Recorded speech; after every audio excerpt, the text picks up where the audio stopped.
Ẹ̀yin èèyàn lé ẹ káàbọ̀ sí Mashola Gist TV. Ṣé àlàáfíà ni ẹ wà? Gbogbo lé ń kọ́. A kú ọjọ́ ìní, èyí tó jẹ́ ọjọ́ Wednesday. Ọlọ́run Elédùmarè á dùn wá nínú o. Àlàáfíà, ìmọ́lẹ̀ Ọlọ́run àti ayọ̀ Ọlọ́run kò ní fi ayé mi àti yín sílẹ̀ o. Mo kí gbogbo ẹ̀yin tẹ́ ń ṣe ọjọ́ ìbí lénìí.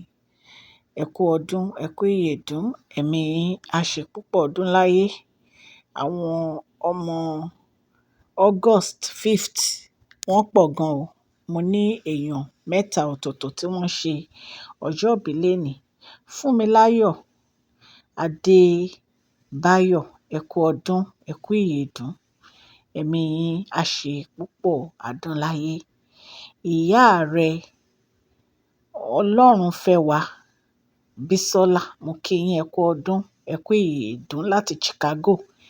Ẹ̀mí yín á ṣe púpọ̀ ọdún láyé. Mo kí àǹtí mi láti Canada, àǹtí mi Ọlọ́runfẹ́wà Ayọ̀bísí. Mo kí yín ẹ kú ọdún o, ẹ kú ìyèdún, ẹ̀mí yín á ṣe púpọ̀ ọdún láyé. Mo ti sọ wípé ẹnikẹ́ni tó bá fẹ́ kí n pe orúkọ wọn lórí channel yìí láti kí wọn happy birthday, ẹ send orúkọ yín sí masholagistv@gmail.com. A dẹ̀ máa wish yín ní happy birthday. Gist tèmi tí a gbọ́ òun ni lórí ritual èyí tí bàbá wa tí wọ́n ní wọ́n máa ń ṣe fún wọn ní ẹ̀ẹ̀mẹta lọ́dún. Òun dẹ̀ ni ìforígbálẹ̀ fún kábíyèsí bàbá Wẹ̀rìnlá. Wọ́n ní ìyàwó wọn ló ní láti máa ṣe ritual yìí fún wọn ní ẹ̀ẹ̀mẹta lọ́dún. Ṣùgbọ́n ìgbà tí ó jẹ́ pé ìgbàgbọ́ Queen Naomi ò jẹ́ kí wọ́n lè ṣe, òun náà ni wọ́n fi ní kí ìkan nínú àwọn àǹtí wa gbogbo kan máa ṣe fún bàbá Wẹ̀rìnlá. Bí a ṣe gbọ́, wọ́n ní ritual ìforígbálẹ̀ yìí, wọ́n ní ó jẹ́ ritual tó jẹ́ pé wọ́n gbọdọ̀ máa ṣe láàárín ọdún kan lẹ́ẹ̀mẹta. Wọ́n ní ritual tó lágbára ni. Pé ó máa ń jẹ́ nǹkan ìwúrí àti nǹkan tó jẹ́ pé ó máa ń mú àpẹẹrẹ rere lélẹ̀ nínú ààfin bàbá wa Wẹ̀rìnlá. Ẹ̀yin náà mọ̀ wípé ìgbà tí Queen Naomi wà nínú ààfin, àwọn nìkan àti ìkan nínú àwọn sisi wa iná jọ wà ń bẹ̀. Nǹkan tí sisi wa yìí dẹ̀ fi wà ń bẹ̀ nítorí àwọn ritual tí ó máa ń ṣe nínú ààfin. So wọ́n ní sisi wa yìí ló máa ń ṣe ritual ìforígbálẹ̀ yìí. So wọ́n ní ìgbà tí ọ̀rọ̀ gbogbo àwọn nǹkan tó ń ṣẹlẹ̀ yìí tó ṣẹlẹ̀, tó jẹ́ pé bàbá wa fẹ́ gba immunity lọ́wọ́ wọn. Bàbá wa fẹ́ gba gbogbo àwọn nǹkan tí wọ́n fi ń ṣe olórí, wọ́n fẹ́ gbà lọ́wọ́ wọn. Wọ́n ní bàbá wa, wọ́n ní wọ́n gbé ìgbésẹ̀ láti gba ritual yìí náà ní ọwọ́ wọn. Ritual ìforíbalẹ̀ tí wọ́n ń ṣe yìí, wọ́n ní wọ́n fẹ́ gbà lọ́wọ́ àǹtí wa yìí. Wọ́n ní kábíyèsí gbé ìgbésẹ̀ láti lọ mú another new princess wá sí inú ààfin tó jẹ́ pé ó máa máa ṣe ritual ìforíbalẹ̀ yìí fún wọn. Nǹkan tí ó ń ṣẹlẹ̀ lọ́wọ́lọ́wọ́ nìyẹn. Ṣùgbọ́n wọ́n ní àǹtí wa yìí, wọ́n ní kó take it easy lórí ọ̀rọ̀ yìí. Pé ó ní ṣe bí ìyàwó òun ni òun jẹ́ sí bàbá Wẹ̀rìnlá. Kí ló dé tí bàbá Wẹ̀rìnlá tún lọ mú princess mẹ́wàá láti máa ṣe ritual yìí fún wọn? Ẹ̀yin náà dẹ̀ mọ̀ pé bàbá wa ṣe ọdún iṣu tuntun. Wọ́n ní arábìnrin yìí, princess yìí, wọ́n ní wọ́n jọ ṣe ọdún iṣu tuntun ni. Wọ́n ní ìgbà tí kábíyèsí dẹ̀ sọ̀rọ̀ yìí fún Queen Naomi lórí ritual ìforíbalẹ̀ yìí, wọ́n ní kábíyèsí, wọ́n ní wọ́n jẹ́ kí wọ́n mọ gbogbo nǹkan tó ń ṣẹlẹ̀ nípa ìgbésẹ̀ tí wọ́n fẹ́ gbé lórí ọ̀rọ̀ New Priestess yìí. Wọ́n ní Queen Naomi, wọ́n ní wọ́n fi ọwọ́ sí i.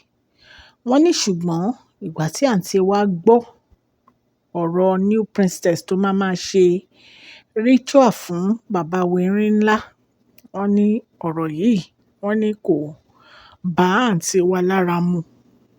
Wọ́n ní gbogbo àwọn nǹkan tí àǹtí wa yìí tó máa ń ṣe tó jẹ́ responsibility ẹ̀ tẹ́lẹ̀ nínú ààfin, wọ́n ní gbogbo ẹ̀ ni wọ́n ti gbà pátápátá lọ́wọ́ àǹtí wa yìí. Wọ́n ní ọ̀rọ̀ yìí, wọ́n ní ó ba àǹtí wa nínú jẹ́ pé kì í ṣe nǹkan kékeré. Wọ́n dẹ̀ ní priestess tó dé yìí, bí a ṣe gbọ́ o, wọ́n ní princess yìí ó kàwé dáadáa, ó dẹ̀ rẹwà ní ọmọbìnrin. In fact, wọ́n ní bí bàbá wẹ̀rẹ̀ ńlá ṣe máa ń like àwọn obìnrin wọn, bẹ́ẹ̀ ni princess yìí ṣe rí. Àwa mọ̀ torí àwọn èèyàn kan sọ pé ó dàbí ẹni pé nǹkan tí wọ relationship yẹn pẹ̀lú bàbá wẹ̀rẹ̀ ńlá. Àwa mọ̀ bóyá bàbá wẹ̀rẹ̀ ńlá ti bẹ̀rẹ̀ sí í bá priestess sọ̀rọ̀ ìfẹ́, ṣùgbọ́n àwọn tí update tá a gbọ́ ni pé nǹkan kan wà láàárín àwọn àti bàbá wẹ̀rẹ̀ ńlá. Tó bá wá jẹ́ irọ́ ni tó jẹ́ lóòótọ́ ni, a máa mọ̀ later. Ṣùgbọ́n wọ́n ní àǹtí wa gbéra, wọ́n ní wọ́n gba ọ̀dọ̀ Queen Naomi lọ láti lọ bẹ Queen Naomi wípé kí Queen Naomi fi orí jì àwọn gbogbo nǹkan tí àwọn bá ṣe fún Queen Naomi, wípé torí tí wọ́n bá ní wọ́n fẹ́ gba immunity lọ́wọ́ àwọn, wípé ṣùgbọ́n ìforígbálẹ̀ táwọn ń ṣe yìí, wípé kò yẹ kí wọ́n gbà lọ́wọ́ àwọn torí àwọn tí ń ṣe tipẹ́. Wípé ṣé bàbá wẹ̀rẹ̀ ńlá fẹ́ dójú ti àwọn ni? Wípé kí ni àwọn ṣe tó báyẹn tó jẹ́ pé bàbá wẹ̀rẹ̀ ńlá wọ́n fẹ́ gba nǹkan táwọn tí ń ṣe látijọ́ yìí, wọ́n fẹ́ gbà lọ́wọ́ àwọn. Ẹ̀yin èèyàn lé, ọ̀rọ̀ lèyí o, ló délẹ̀ yìí o. Gbogbo ọ̀rọ̀ immunity yìí ó jẹ́ nǹkan tó jẹ́ pé nǹkan ìjayà fún àwọn sisi wa gbogbo torí wípé wọ́n ní tí wọ́n bá ti gbà lọ́wọ́ wọn, wípé bí ìgbà tó jẹ́ pé kábíyèsí dójú tì wọ́n ni. A gbọ́ gbogbo bí àwọn family wọn ṣe wá ń bá wọn bẹ bàbá wẹ̀rẹ̀ ńlá wípé kí bàbá wẹ̀rẹ̀ ńlá kí wọ́n jọ̀ọ́ kí wọ́n fi wọ́n sílẹ̀, wípé tí wọ́n á fi gba immunity lọ́wọ́ wọn, wípé kí wọ́n fà wọ́n létí. So ẹ̀yin èèyàn lé, gbogbo àwọn nǹkan tí à ń gbọ́ nì lórí ọ̀rọ̀ ààfin bàbá wa erin ńlá.